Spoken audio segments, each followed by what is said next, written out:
start. It is gratifying to note that the Supreme Court, while indicating its intention to reconsider the sedition provision in the Indian Penal Code, has raised the question most relevant to the issue. Why does Section 124A continue in the statute book even after 75 years of independence?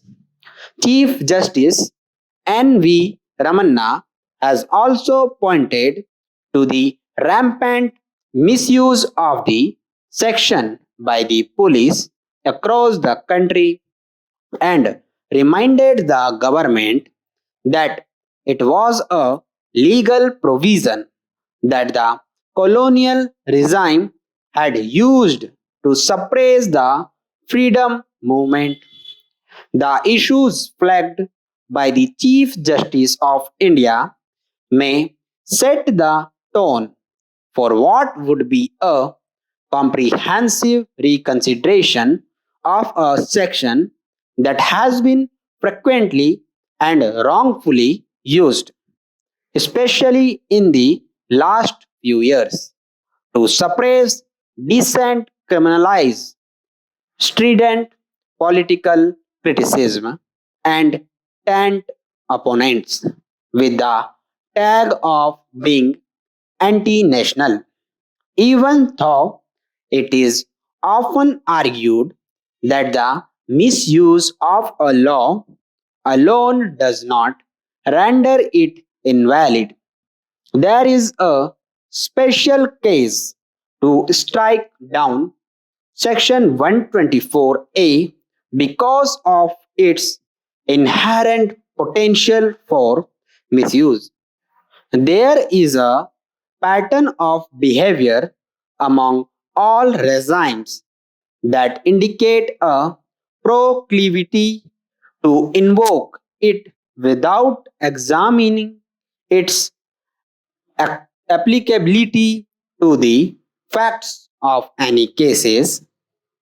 Recent cases show that sedition is used for three political reasons: to suppress criticism and protest against particular policies and projects of the government, to criminalize dissenting opinion from human rights defenders, lawyers, activists, and journalists, to settle political scores, sometimes with communal hues.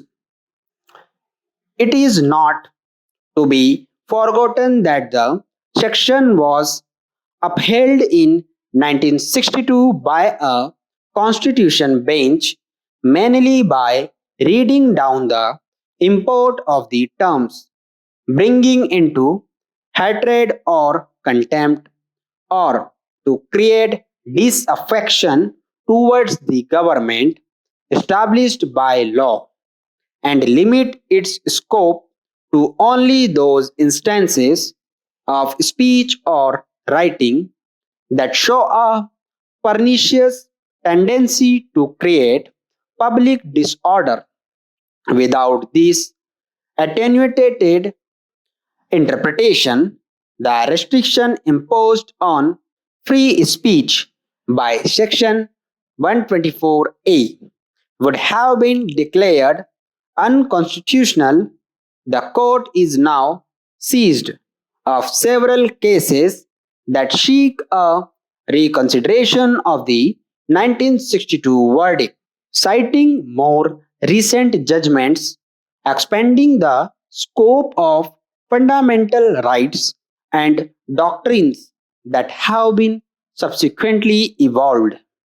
In particular, the chilling effect that a law may have on free speech and the vague and overbroad definition of sedition that renders both provocative and innocuous speeches, or writings equally liable for prosecution are points to be examined.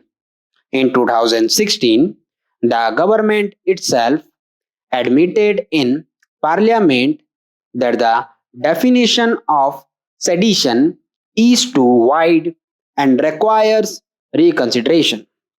The Law Commission also released a consultation paper in 2018 that said in a democracy, singing from the same songbook is not a benchmark of patriotism. People should be at liberty to show their affection towards their country in their own way, while issuing fresh guidelines and safeguards is one way of quelling the potential for its misuse. It will be more helpful if Section 124A is struck down altogether.